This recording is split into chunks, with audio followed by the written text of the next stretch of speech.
Welcome, everyone, to this week's Pardon the Disruption. We are excited that you are tuning in. Mr. Disruptor, Steve Trang over here. Go ahead and introduce yourself. I am being personally attacked on PTD. Please subscribe to defend my name because I am being assaulted verbally. Angry RJ Bates III today. Potter chose violence in the group chat before. I don't understand why. Mr. Question Mark over there, CJ. If you want to be Michael Jordan, you want to be legendary, man, come to the U, man. What's up? We have Leon. Do not forget the G Barnes. I heard that we had rules on this show. Since when? Is that new show, new year? We have rules now? I'm excited for this. Leon, you need to read the Dynasty. I actually have. You need to read it again and actually try to comment. Do not listen to RJ. It is not your Please do not listen to RJ. All right, everyone. Thanks for tuning in. We will see you next week. Thank you for joining us here on Pardon the Disruption.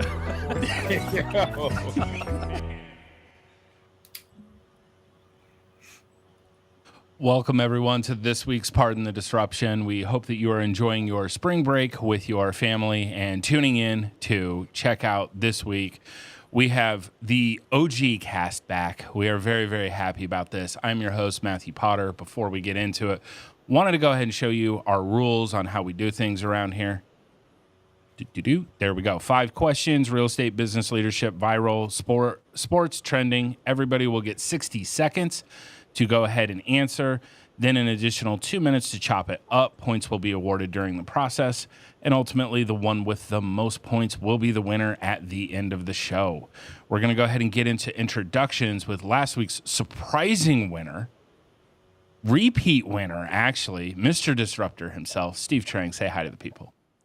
What's going on, everybody? Steve Trang, Real Estate Disruptors, Close More Sales. We are still in desperate need for salespeople. If you guys are looking to make a change of scenery in sales, check out disruptorsjobs.com. This is the all-star crew, the starter crew. I'm really excited. You know, there was that video sometime back about hide your wife, hide your kids, right? Stratton's not here, so you don't have to. You're good. Everyone's safe here. There we go. We don't have the C squad today. We don't have the C squad. All right. Next up, coming to us from Richmond, VA, we have the U, Chris CJ Jefferson. Introduce yourself. Chris Jefferson, Richmond, VA, the U. It's always good to be here. Good to see you fellas. Looking forward to a unintelligent conversation again with all of you. There we go. CJ has alluded to what happened pregame over here. So next up, we have Mr. Belt Collector of 2024 down in Dallas, Fort Worth. We have RJ Bates, this, that, and the third. Introduce yourself to the people. What's up, guys? RJ Bates III here, Titanium Investments. I'm just hoping that CJ has more energy than that intro, man. He must be worn out after the 367,000 webinar attendees he's had so far in 2024. So give him a break. Give him a break. That's right. He's recharging the batteries over there. Like, just give him a second. Good to see this face back on the panel. We have Leon G. Do not forget the G Barnes, Collective Genius. Introduce yourself, boss. What's up, everyone? It feels like I've been gone for so long. Potter, thank you for the love, man. I was only gone 1 week, but I know it felt like forever for you guys. So good to have the full squad back. So good to see everyone. I spent a week in California and I made it out. I'm good. I think of you guys every time I go into the great state of California, especially as I pay all those surcharges on every single bill. So it's good to be back in Florida. Good to be back on the show. And CJ, man, I got to have some of that you energy today because I haven't been on the show in a while. We're going to have to plug you into that lightning bolt right behind you. That's right. We're going to give him just a little love shock. Bzz, let's go ahead and get him going. All right. We're going to get into question number 1. The Biden administration is proposing giving a $400 mortgage credit to people looking to buy or upgrade their home to combat mortgage rates. What do you make of this move by the Biden administration? Start us off, Steve. You know, there was this video some time ago with Oprah, right? Like, you get a car, you get a car, you get a car. And I feel this is great. I feel like Oprah's running our government. It's fantastic. I was thinking to myself, it's a good thing that no one has ever spent their way into trouble, right? Like every problem can be fixed by spending more money. And so I think this is great. What do we have? We had the first time homebuyer tax credit. Was it 09 that we had it, right? Which is great for a short period of time. And then every buyer that was interested in buying bought a home. And then we had, was it like 3 months of lull? So like once the stimulus ends, you have to undo, kind of go through withdrawals. But we won't worry about that right now because there's an election. So that's just paper over that. There we go. All right, Steve. CJ, what are your thoughts with regards to Biden's stimulus plan here for the housing market? I mean, just I guess in this conversation of excitement today, Steve, the enthusiasm Steve just gave about the tax credit of 0809, as somebody who saw the impact of that tax credit, I'm shocked that he's not more excited of the type of impact that had. But as far as $400 tax credit, I think it's fun. I mean, I think that the people are struggling, right? You're starting to see layoffs and store closures hit retail. I just saw yesterday Dollar General, Family Dollar closing 1,000 stores. I mean, once things start to hit retail, it starts to get real. I think people need some relief at the moment. We're funding a bunch of wars and all these different things. Why don't we take care of our people at home too? I think it's great.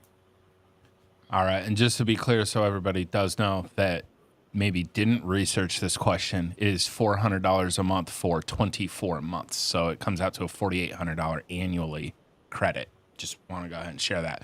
All right, RJ, what are your thoughts on this? I'm just dying to hear. I mean, my first thought is that Steve's full of shit. This has nothing to do with the election, okay? Clearly, the Biden administration just cares about its people and it's trying to help the Americans, okay? It has nothing to do with the election. I do think it's going to help, the people that it's intended to help. I mean, it's needed. To CJ's point, there are a lot of people that are getting laid off. People are struggling in our economy, so it's going to help them. But what are the repercussions? And I mean, our government has not thought about what are the repercussions in many, many years, decades. And I don't think it's going to start anytime soon. So I think in this case, the Biden administration is like, hey, let's give a boost to the housing market. It's election season. Let's make everybody feel warm and fuzzy. And I don't know if the people that this is intended to help ever think about the repercussions. I think they just see, hey, this is $400 a month for the next 24 months. Let's go get our house. And who cares about what the repercussions are? There we go. I like how RJ actually agreed with Steve and CJ. Like that's got to be a PTD first right there. All right. That's skill. That's some craftsmanship right there. All right, Leon, what are your thoughts on this one? I'm all for helping the economy. We live in the greatest country in the world, and yet we do some of the stupidest stuff, especially when it comes to from the government side. I feel like we have, a gushing wound often that our government continues to put Band-Aids on. And I realize it's hard to move an aircraft carrier like this country when it comes to reform. But there's a bigger problem here. To RJ's point, when we do things like this, there's always repercussions. And I want to continue to help and assist. But at the same time, there's a bigger problem here. There's tax reform that needs to happen versus let's throw a Band-Aid on this for 2 years. And instead of, affecting and helping all, it affects only first-time home buyers and those looking to upgrade as a second-time home buyer. And I feel like every 2 years we get a few, or every 4 years we get a few of these Band-Aids that are thrown on. But I think it's a bigger problem, and tax reform is the better answer. So there was a poet, right? What was it? We got money for wars, but we can't feed the poor. Or something along those lines, right? It's just crazy. Like, was that a young Tupacalypse? Yeah, right. And you see this, like, it's just mind-boggling. We just sent another $900 million to Ukraine, right? They've got unlimited funding for all the illegal immigrants in New York and Chicago, right? It's just unlimited funds. It's just fascinating, right? So I'm glad that all the poor Americans are being taken care of. And then you look at RJ's talking about there are people being hurt and retail is suffering. You know who's the worst person to give a first-time homebuyer tax credit to? A person that's about to get laid off. Like, is this Biden administration only working to service Matthew Potter? Like, is he just trying to fund Matt's short sale business? This is the worst way, the worst person to give a tax credit to. When the housing credit came out under Bush, if I'm not mistaken, right? When that on his way out the door, when that housing credit came through, I mean, dude, that sparked this whole thing, this whole runoff that's been going for 14 I years. strongly disagree with that. You're crazy. Disagree on that one. It sparked it up, man. People Bro, houses. Go ahead. Look, I'm gonna just interject. You're gonna get an interjection from the judge here. Oh, please. No, here's what I love. I love the convenience of support for things like, what is it? EIL loans, PPP loans, all these things that benefited the Band-Aids that Leon speaks of that benefited entrepreneurship in the elite. They were able to take advantage of that. But God forbid we give some money to the people that need some help. I mean, so we didn't have a question about those back then. We didn't have a show, so you don't know that we supported them. Okay. You're just loosely throwing out that we supported those because we disagree with it. That's ironic. It's kind of like when you tell me that I support Biden without knowing. That's interesting. Good. That's interesting. I have text messages. I got receipts. I've got receipts. See, you won't answer. That's what I'm saying. Silence is approval, CJ. Hey, Patrick Provance asked, do you think people have different opinions of the stimulus package based on their socioeconomic position? That was my answer. I absolutely think when people watch the State of the Union address and they saw Biden say this, if they were in the position to be benefited from this, they were like, man, this is awesome.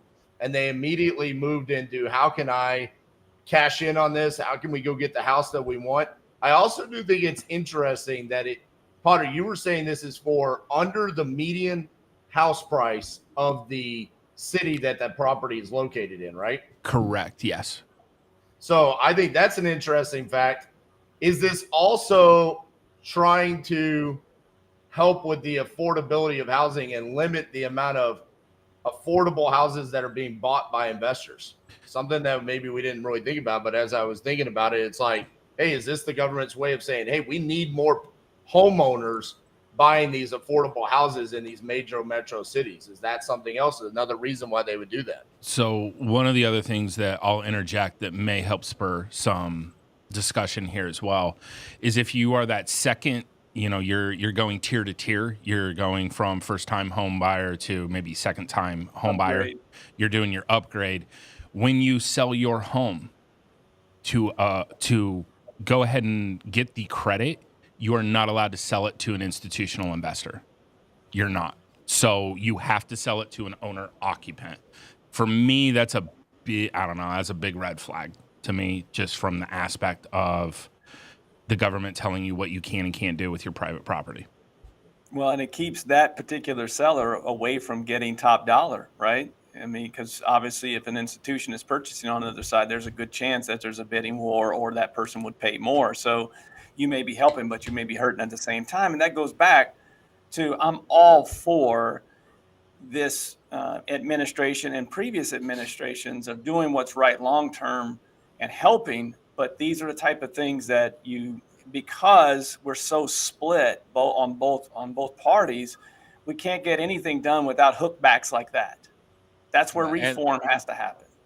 And CJ, I'm with you, right? When they passed it in 2009, because they did it twice. I think they did it in like maybe 2008 and then 10, or then 2009 and 11. They did it twice. One was you had to pay it back. The other one you didn't. It was like $7,500 and $8,000. And Don't both forget times about cash for cars. Now we had cash for cars as well. Right. So like it was good for a short period of time. So as a realtor, I love it. Right. As a taxpayer, I am not in love with this. Because I think this is just a temporary Band-Aid that, we get everyone that's interested in buying a home off the sidelines that are waiting on the rate. And so they buy now. But then now we've exhausted the supply of buyers.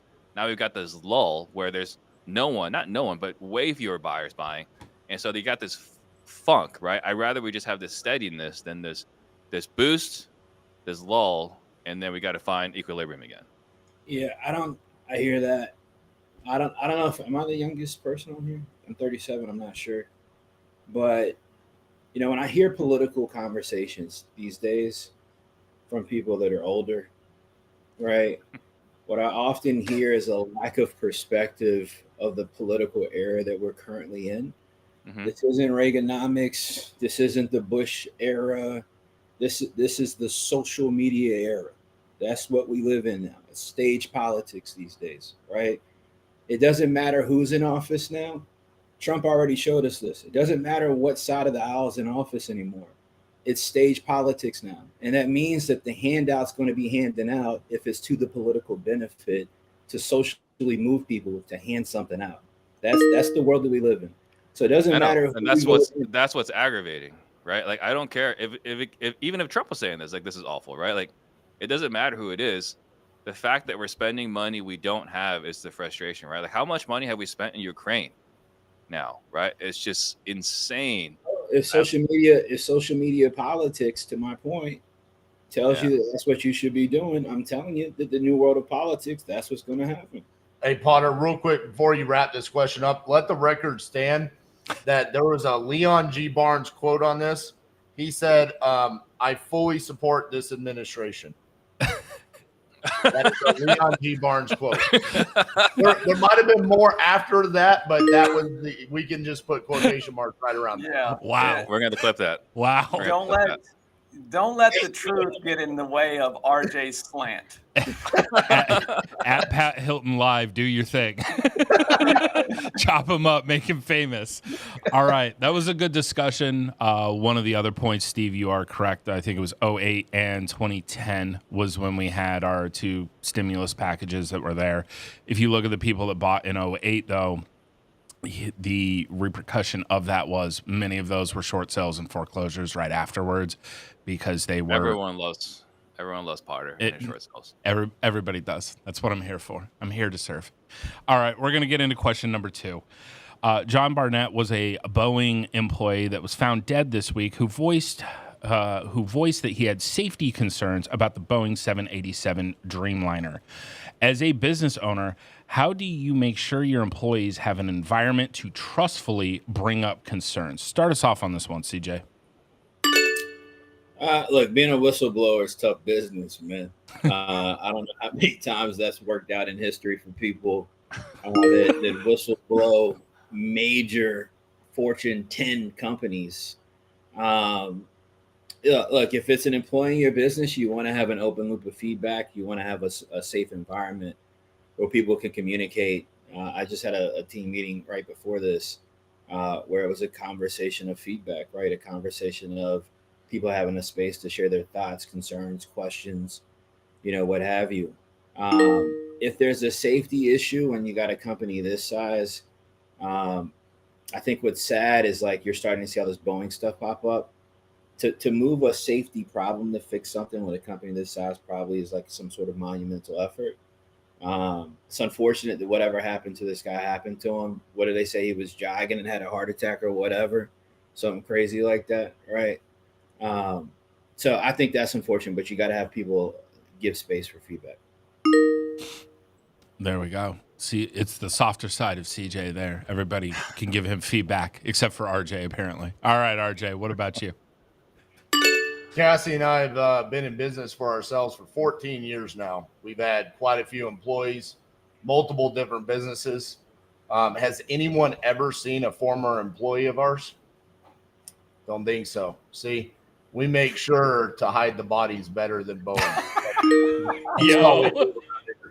Okay. The lake house. One of the benefits of having the lake house office. You guys saw the wood panel walls around here, all right? Listen, this is I make light of it. This is it's sad if something actually did happen here, but as far as allowing your employees to bring up concerns, I think it's also about having open conversations with the people that work with you, and not make it feel like they're always having to approach you if they have a concern. Like, ask, have an open environment about, hey, how are you feeling about things? What's going on from your perspective? And if you are openly having that conversation with the people that work with you, you're more than likely going to get the truth out of them on a regular basis. There you go. RJ, the body hider over there. We love it. All right, Leon, what about you? And I'm the serial killer on the show, right? I think the best way to make sure that employees, can voice their concerns first and foremost is, I don't know, maybe don't kill them, allegedly. That's probably the best way to start, allegedly, Facts. right? Second is, if you've ever played for different styles of coaches, and this reverts back to leadership. It's why I love hiring former athletes. That's why I think former athletes make such great employees, because most have played for a dictator style of coach that doesn't allow any feedback. And others have played for coaches that are more players coaches that want feedback from the playing field or playing surface. And I think the same thing goes for your style of leadership in your company. If you have a culture where you are the dictator and what you say goes, then you won't have open communication. No one will feel like they can share their concerns. And if you're more of a leadership style and you build a culture of giving feedback for all of us to prosper and get better, then that's what you will have. I think the way of today's generation, good luck on having that dictator type of leadership, because it doesn't work with this generation of employees. There we go. All right, Steve, what are your thoughts on this? This is one of the hardest things to do because we value input. We want our front lines to speak. And you want to create this safety and you want to ask for feedback. What really affects whether you get feedback or not is how you respond to feedback, right? So you've got to be receptive to the feedback. So I think that's step one. The second thing is like, hey, am I missing anything? Hey, speak up if I'm missing anything. These kinds of words I used to say do not create the psychological safety, the space for them to speak freely, right? So we have to revert or modify our language. So now I ask, what are you guys seeing that I'm not seeing? Right? Because now they can speak. When I say, hey, am I missing anything? They don't have that safety to speak. They feel like they're challenging leadership. What are you guys seeing that I'm not seeing? And the last thing I've started asking recently that's been really helpful is, what about this might be a bad idea? And asking what about this might be a bad idea. Again, now I'm encouraging the negative feedback. So those are things that I've done. It's been really hard to be patient, to slow down, and be receptive to feedback. Snapping is one way to make sure you don't get any more feedback. So those are all the different things I've done. Leon here is saying he's surprised we're calling him a serial killer. Let me tell you, whenever you watch the news, right, what do they always say? I never thought he'd be that guy. But here's the thing. Everyone would suspect CJ, RJ, and myself as serial killers. Like, no one would be like, oh my God, I can't believe it. But with Leon, we'd be surprised. So for sure, Leon's going to be the serial killer on the panel. And the last thing I'll end with here is I worked at Honeywell. And at Honeywell, we shipped products, right? This is for airplanes. We ship products at 85% completion. And I would ask, the department leaders, like, hey, these things that go into the sky, like we're sending 85% complete products. They're like, yeah, it'll be done by the time it goes in the air. I was like, okay, that seems weird. This isn't a software update. This isn't Tesla with over-the-air updates. It's freaking airplane parts, but whatever. Real quick, Steve, you said when you want the negative feedback, it's what you're not seeing. You asked that. What? So what are you seeing that I'm not seeing? What about this might be a bad idea? Okay, so real quick, I want to give you some feedback about you being a podcast. I don't need your feedback. I didn't ask you. I'm not leading you. What you're not leading seeing you. We're done here. You're not entertaining. You have no personality. These are the things that you're missing, Steve. Okay. All right, I would disagree. All those people that love Chinese communism are speaking very proudly in the YouTube comments. Let me. I don't do a lot of impressions, but I'll do one here for you right now. Steve's employees, when he asks, "What are you seeing that I'm possibly not?" Where do we start, boss? I've got a list. How much time do we have? And scene. Crap. He's been in our team meetings. Oh man. That's it for this round. We're gonna go ahead and cut that one short. No additional discussion. All right. We got in serial killers. We got in Steve. We got in so Steve's excited for office the next meetings. question. Yeah, we got everything we need. All right, we're gonna get into question number 3, which is our viral video. Here it is. Check it out. Costume designed by Jacqueline. Killers of the Flower Moon. Costume designed by Jacqueline West. Napoleon. Costume designed by J.T. Yates and Dave Crossman. Oppenheimer. Costume designed by Alan Marashi. Four Things. Costume designed by Henry Wellington.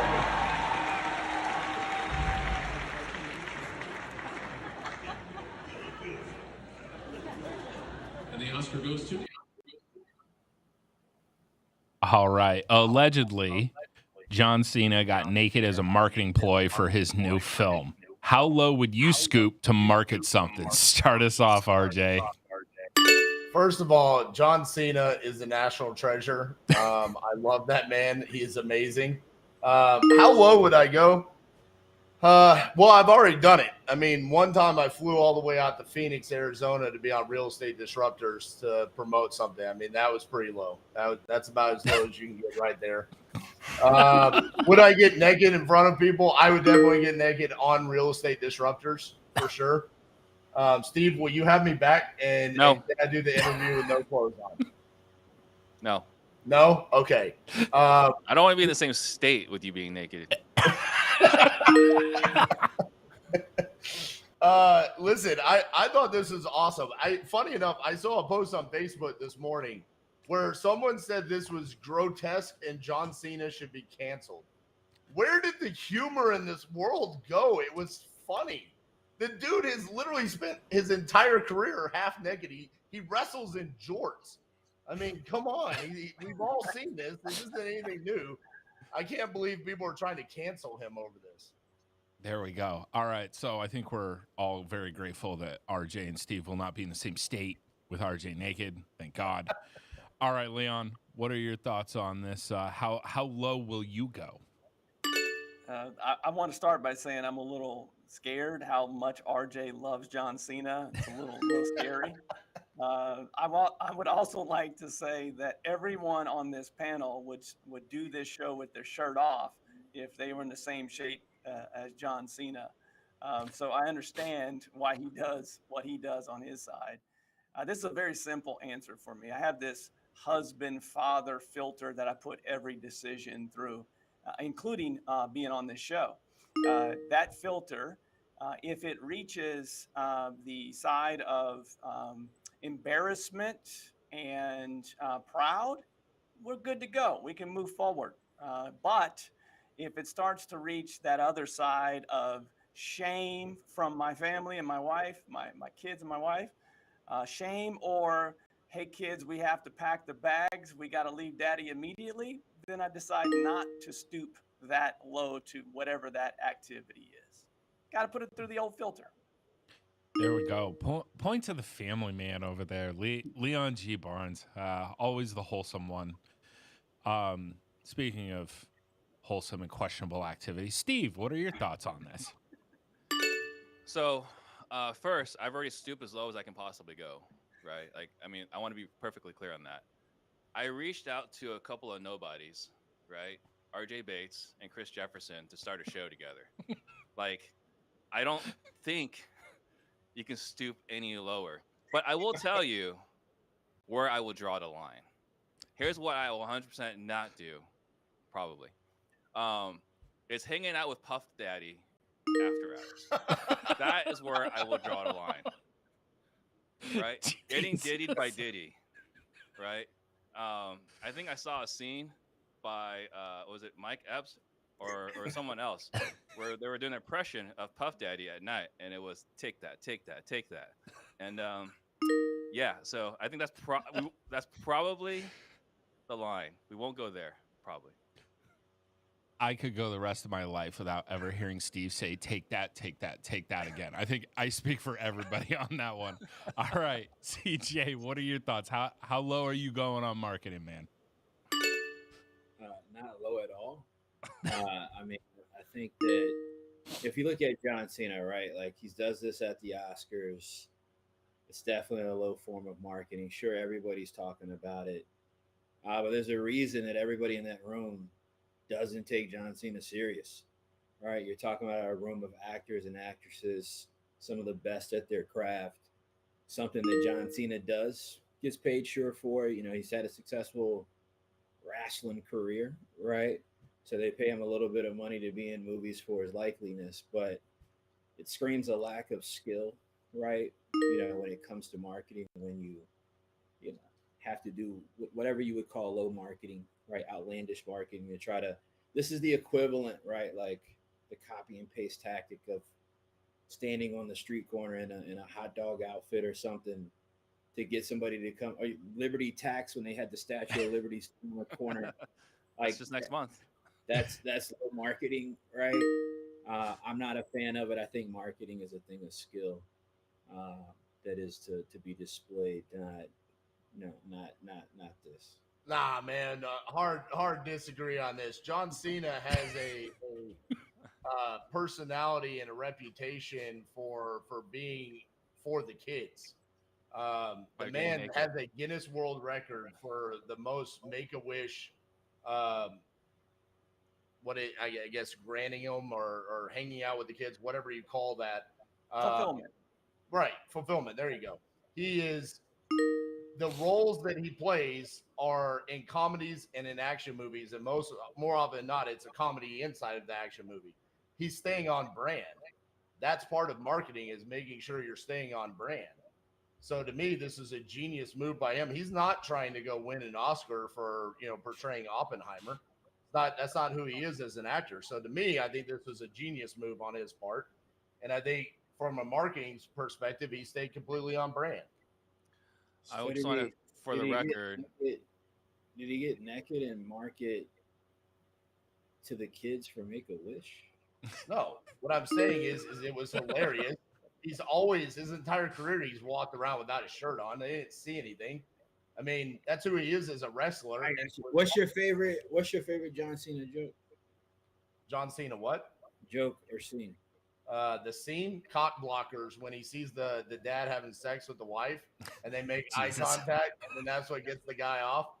That sounds like God. That sounds like a kid-friendly. There's a kid somewhere in a medical hospital right now making a wish to watch whatever low-budget marketing movie you're talking about. Bro, 650 wishes granted because of his wrestling career, and then he transitions that to Hollywood, and he's been successful. He's always putting out new movies. Yeah, I don't think this is a marketing ploy necessarily for him. I think this is something for the Oscars or whatever the heck that was over the weekend. I just want to, for the record, RJ's two favorite sports are hockey and professional wrestling. I want everyone to just sit here and just think about that. There's a profile there for sure. There's definitely a profile.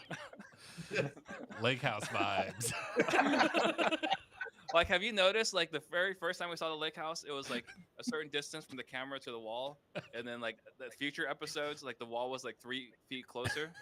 Like, speaking of marketing, I want to know what type of direct mail you get in your mailbox, RJ, because there's a definite profile there. What's some direct mail that you get that you throw away? Definitely not the mail that CJ gets. People in the chat want to know, how did John Cena hurt you as a child, CJ? Listen, I haven't watched wrestling since the great glory days of Stone Cold and The Rock. All these new cartoon characters running around, I'm not a fan. I like the Make-A-Wish stuff. I think that's awesome. But I'm not a John Cena fan. I don't have a favorite John Cena scene, unfortunately. CJ's got standards when it comes to professional wrestling, is what he's trying to say. Yeah, professional wrestling used to be good. Whatever they got going on now they're really focused just hard on the entertainment part. I guess you said professional sport? The two favorite sports are professional wrestling. With professional, that's what they call it. CJ, you want me to send you that scene so you can watch it after? That's a pass. Our pass. That's a pass for me. Yeah, they got people talking. I'm gonna stop this one before it goes any further. I'm gonna go ahead and stop this one. All right, before we get into question number 4, wanted to go ahead and turn it over for a word from our sponsor, Pat Hilton, over at Acoustic Force Media. The world is changing. So is the world of business. It's never been easier to get your message out to the entire planet. Let me help you crack the code today. My name is Pat Hilton. My social media agency can produce you the same custom digital content that landed me on stage at the biggest business events in the world. I've rocked the roof off with the best digital marketers in the game. Getting social media content filmed and produced for your business is now as easy as ordering a cup of coffee and hopping on a video call with your friend. We find trending topics in your niche, coach you through recording in the comfort of your home or office, create engaging clips and graphics, then upload them online and manage all your social media pages. Bring your brand to life. Contact Acoustic Force Media today. Boom, there you go. Thank you, Pat, for everything you do for us over here at PTD. Before we get into question 4 as well, this one is also video, so check this one out.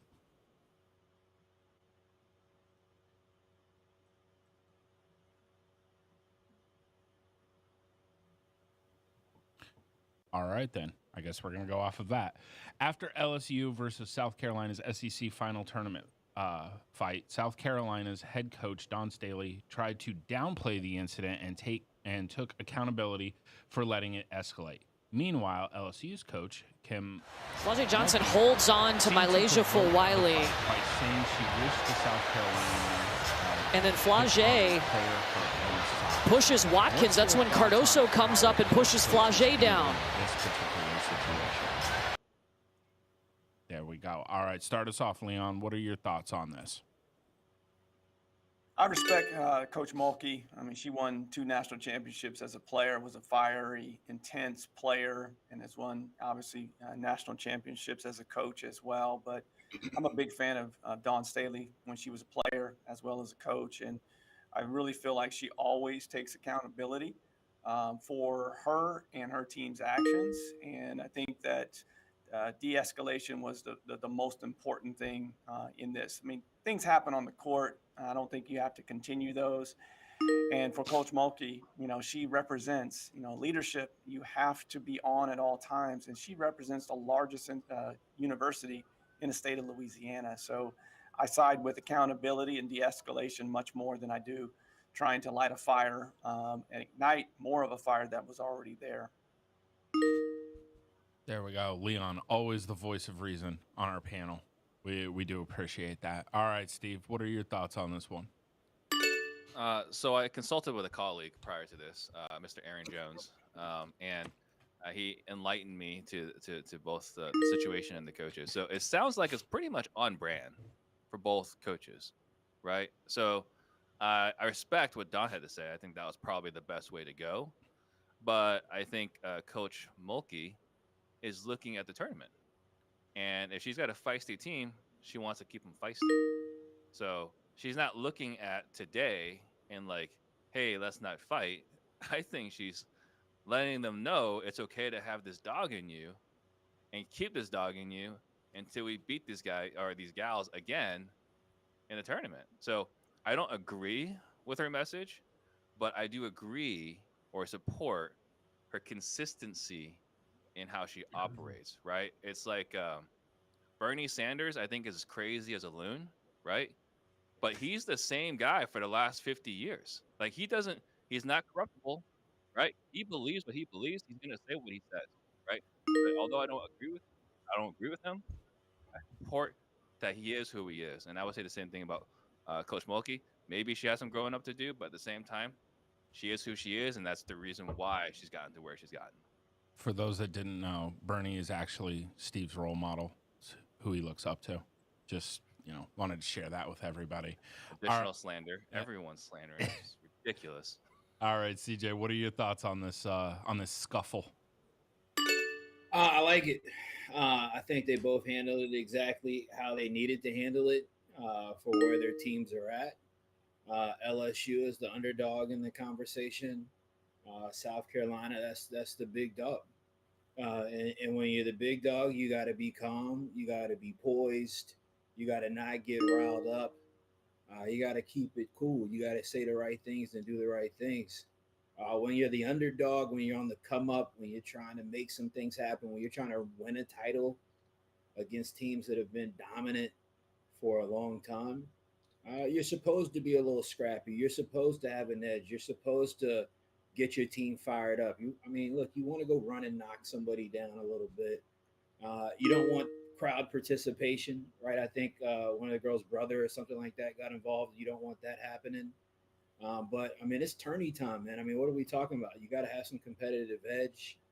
If you're not willing to play hard and walk that direction, then you don't want it bad enough. So I think they both handled it perfect.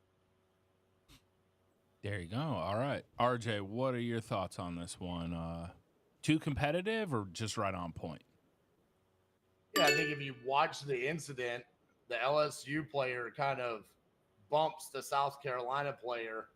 And then Kim sticks with the brand there and says, wish the South Carolina player would have picked on someone their own size. And it's like, well, in reality, the LSU player was kind of the first bump thrown.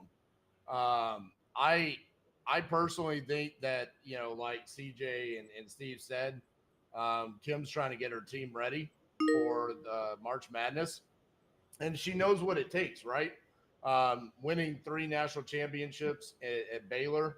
I have my nieces actually attended some of her basketball camps at Baylor, and she's like this with high school students during camps. She is always on fire, and she wants it to be gritty like that. As far as Dawn Staley goes, I agree with her response because her team could have let that go and been the bigger dog there and just kind of laughed at LSU for trying to pick a fight. So I agree with her trying to force the accountability on her team. She was probably a little bit disappointed on how they handled it. I'm sure she was, and like you said, she's intense. But this is where I think that to what CJ was saying before is that they're underdog. Well, they're not. They won the championship last year. People forget that they beat Caitlin Clark in the championship game last year. They're the big dogs. To me, it shows that they're worried. And Kim's worried about her squad against South Carolina. Obviously, South Carolina won, but that's where I think that, I'd go the opposite in that particular situation because I know that they got to come and get what we earned last year instead of let's escalate this more after the So I would just say, again, I trust Aaron, right? Today I feel like I'm more informed than Leon. So sounds like LSU per usual. Exactly. Yes. So LSU hasn't beaten South Carolina the last couple of years, and I think what was said was they were talking about how they were going to beat South Carolina this time, and their ego got crushed, right?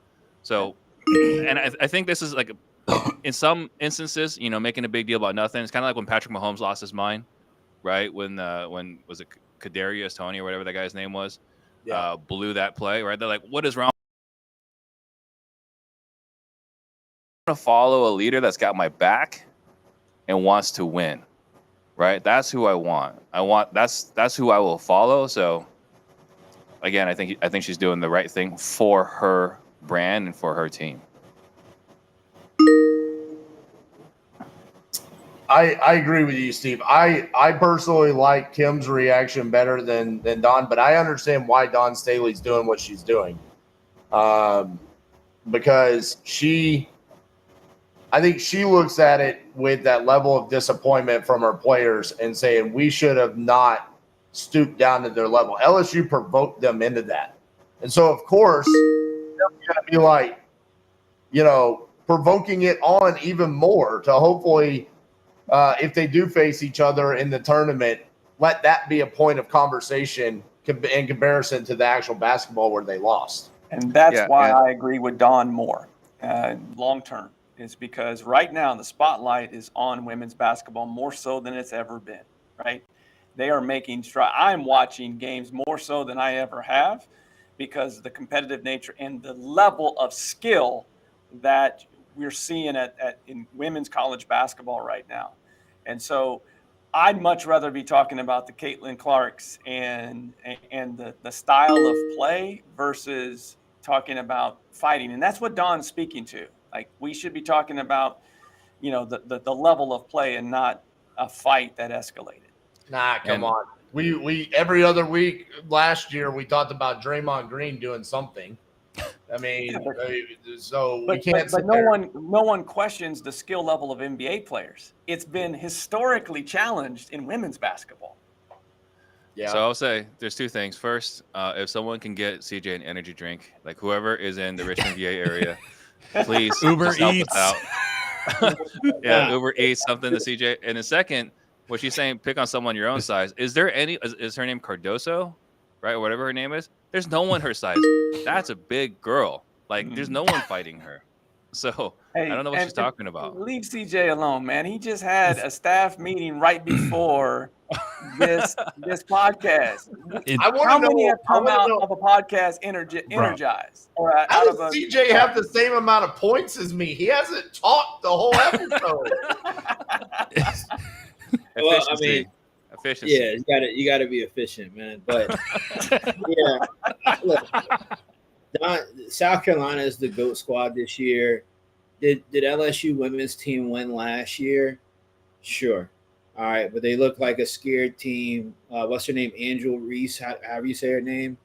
Her impact or shock and eye on the floor is not there anymore. I don't know what games you're watching, but it's not there. Right? Nobody's running in fear when they match up with her anymore on the floor. I think that LSU, if they want to win this year, they got to get some fight. If I'm not mistaken, South Carolina women's team is like 30-0 or something like that. They're playing dominant basketball this year, like literally dominating teams that they're playing. So again, I think that what's your friend's name from LSU? Leon. I don't know her name. The coach. Mulkey. I think Mulkey's doing what she should do. You got to get your people fired up. Excuse me, especially when they haven't been playing top-notch basketball. There you go. I will say it seems like CJ, it's the daylight savings. It's the first week back, after daylight savings. He lost an hour. He's tired. RJ's just upset. He's got the least amount of points right now. We're going to go into question number 5. All right. Earlier this week, this one's going to hurt RJ. Earlier this week, the U.S. House of Representatives passed a bill to ban TikTok and is now facing a Senate vote to pass into legislation. How would a TikTok ban affect your business? Start us off on this one, Steve. So I'm going to take this one to its logical end. A TikTok ban in itself won't affect me. But then what comes after TikTok, right? Like, if it's an American brand, if it's one of the big tech companies, whether it's Apple, Google, Facebook, I think X is out now. Like, back when it was Twitter could.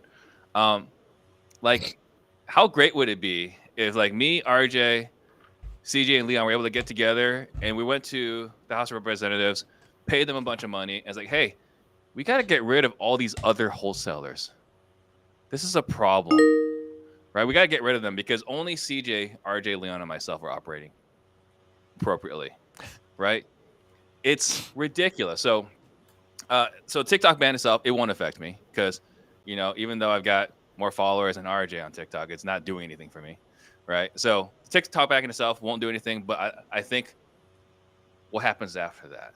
What happens after they successfully ban TikTok, which I don't think they will, but after they successfully ban TikTok, will they come after Facebook and Instagram? I don't know. Will they come after, what is it, Rumble? I don't know if anyone's even on Rumble anymore. But one of those other things, what's next? That's what I worry about. Steve with the elusive Rumble on PTD. We like it. All right, CJ, what are your thoughts on the talk getting the ban? I mean, honestly, I don't care.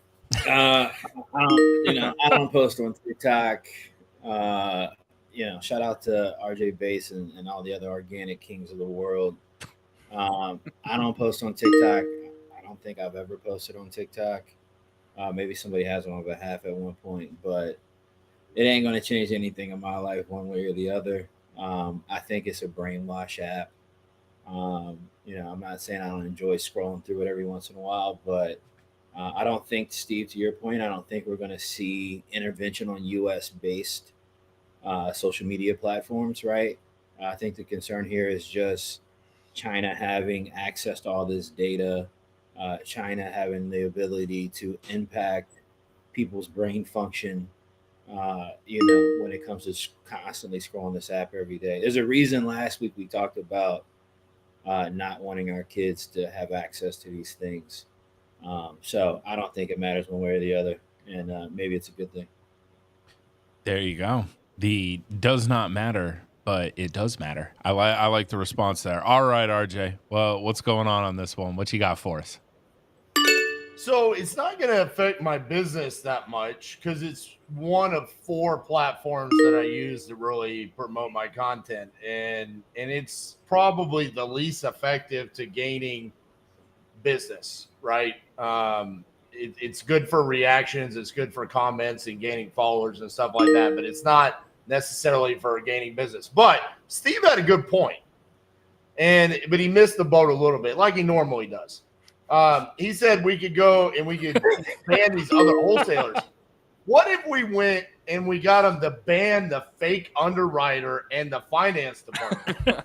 Because no wholesaler has a finance department or an underwriter. So I personally believe on this note, the TikTok ban, we should ban together and we should get the fake underwriters banned. What do you think, Steve? Are you with me? I mean, I think it's preposterous, but I think getting them banned for being, I wouldn't say necessarily unethical. I would say really more less competent. That's not a reason to get banned. I wish Steve would grow a pair. Leon, your turn. Yo, all right, Leon. What are your thoughts on the talk?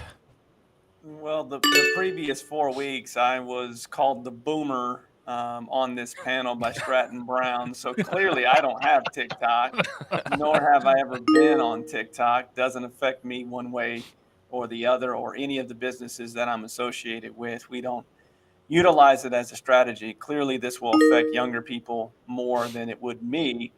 And I just think that when it comes to social media, in time, and I'm surprised this hasn't happened already, someone's going to replace TikTok as a platform. We have been talking about the China interaction with the company, all that stuff for a long time now. 60 Minutes piece I must have watched 8 months ago. Speaking of old people, I do watch 60 Minutes. Must have been 8 to 12 months ago that I watched this piece on TikTok.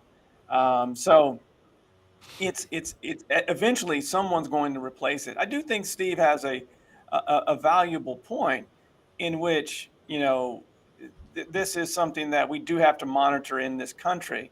But when it's with a communist country currently that we're obviously, not the best allies with by any means, I do think it's something that we have to continue to monitor, but they shouldn't be just picking and choosing on a social media platform. There should be other companies that are associated on that side that they continue to watch as well.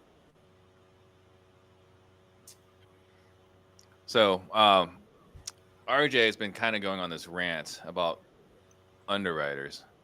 CJ, we were trying to figure out who started the underwriter thing. Do you You know who started the underwriter thing? No, but I mean, I've used it plenty of times. I made plenty of money with it. Yeah. To RJ's frustration, apparently, but I also think y'all's opinion and opposition is pretty weak. Mm-hmm. I mean, ultimately, when somebody starts a business, they wear the hat of every department as they exit themselves out of each department. So just because you don't have a W-2 employee or 1099 contractor that you call an employee, that you're quote unquote underwriter, so you can officially say, hey, I have somebody in my underwriting department that's looking at the deal and underwriting it. When you underwrite a deal in your business, you're the underwriter when you underwrite it, no? When you go make a call, you are the acquisitions person, no? When you go, still have an imaginary friend? Jesus. Well, we all talk to ourselves, right? But again, I think maybe this is that marketing tactic we were talking about earlier. I'm not sure, because ultimately, who really gives a shit, right? I do. You know, well, apparently you do, but maybe that's a marketing tactic. I don't know. But if somebody wants to reference their underwriting person or a finance manager, whatever, so they can take a moment to gather themselves on a comp, I don't really care. Just as much as I don't care when people call homeowners and act like they're not a big company and they're a small shop, or they're a mom and pop owner looking for property in the area and people sell them houses. You know, it's sales, right? I don't view that as unethical. Somebody maybe could argue that it is or isn't. I don't know. Could care less. People are just doing what they're doing. Didn't answer my question. What was your question that you didn't get an answer? Who started it? I told you I have no idea. I said I don't know, but I've used it before. Gotcha. My bad. I wasn't listening. Yeah, sorry. But no, I don't know who started it, but I know I heard it from somebody doing it. I thought it made sense. So the other thing we got to figure out is, I think after they banned TikTok, we got to ban 60 Minutes. I didn't know how old Leon was. Dude, seriously, I thought the only way 60 Minutes got views is when the 3:30 NFL game went off and people forgot to change the channel. That's the only way ratings happen. I didn't know people actually watched it. Here's something for you. You know, there's a reason that I come with an educated view usually on this show, is because I get outside of my normal, or whatever your normal viewing habits are, and I actually record it even more so. Like, you want to get nerdy, I record the show. Woo. Wow. Sunday nights are booming over at the Barnes house.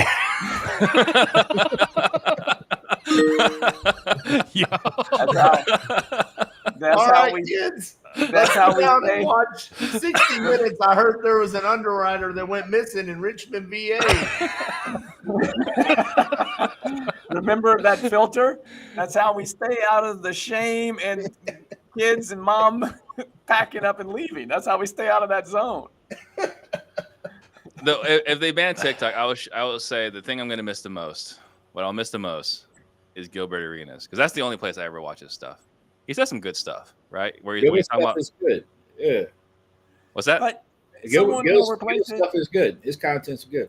Yeah, right. So that's what I would miss, right? Because I don't ever sit down and watch on YouTube. Another platform, though. Gilbert's going to go from that platform to another one in the future, and I'm with you. He speaks truth, and it's usually insight on the NBA that we don't know about, or insight on something that we don't know about.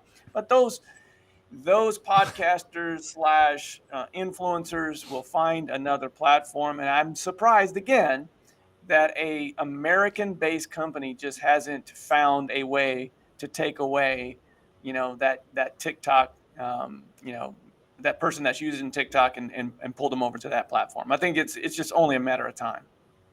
I mean, Instagram's pretty much there. There's not that much that TikTok has that Instagram doesn't have. So I just... It's a completely different experience. I don't know what the hell you're talking about. Yeah, it's totally different experience. TikTok is very, very good at what they do. The warp that they can put you in, I think. Yeah, the algorithm, from what I have read, is at another level. But this is where I'm outside of my knowledge here, because I've never used it other than every once in a while, Eric Brewer will send me a TikTok. That's I watch.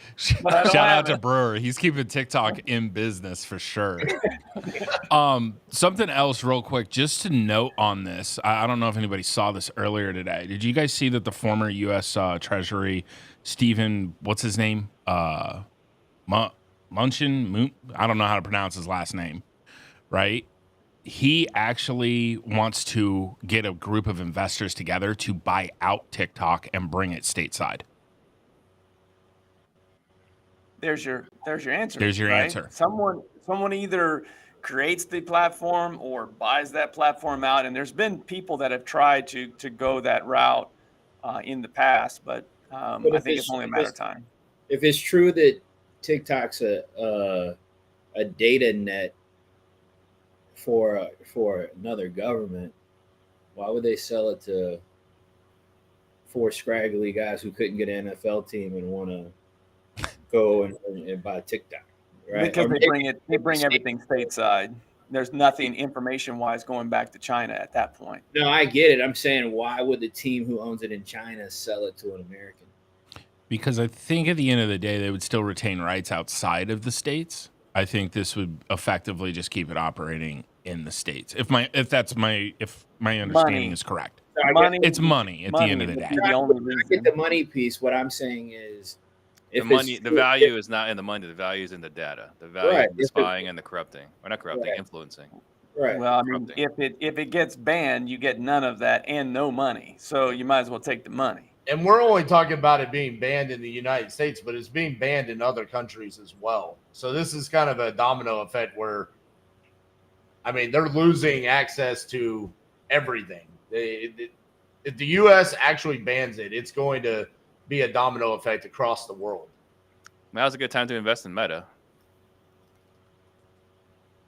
There you go. I mean, that's true, but I mean, I have a core policy around here that I don't take investing advice from you, considering the monkey behind you. So, excuse me, Yeah. That's a Neo Tokyo citizen. Just respect it. My bad. It's a citizen. It's Steve's greatest flex. So at the end of the show here, we have a tie between Steve and Leon, and I'm going to share something with you guys. Steve was not helpful at all in making sure that I got here in a timely manner today. Shout out to Elias, because we don't observe that daylight savings crap here in Arizona. It's dumb, so we don't do it. So because of that, I am the tiebreaker. Steve, you're not winning this week. Leon, you are our winner. Thank you for coming back. We appreciate it. Let's give Leon a round of applause. Makes sense, doesn't it? There we It go. just makes sense. It does make sense. We are happy. We are happy to have Leon back. All right, we have had a lot of fun today. We've had some great discussions. RJ's clearly upset over here. He's going to say I'm a horrible judge until I'm not here, and then he's going to say I'm a great judge. It's like a whole cycle. You know, it is what it is. But seriously, we've had a lot of fun. We're going to go ahead and do outros. We will start with our champion today. Leon, do not forget the G bar and say bye to the people. Well, it's always good to be back. Unfortunately, I have spring break a week after most people, so I will be off next week. But I'll let someone else win, and I'll come back and get my belt. Great being with you guys as always. We will see you in a couple of weeks. There we go. All right. Steve, say bye to the people. So first, congratulations to the serial killer. I would give him a win too, now that we found that out. Second, if we could just get a charged up energy drink, I think that'd be pretty dope.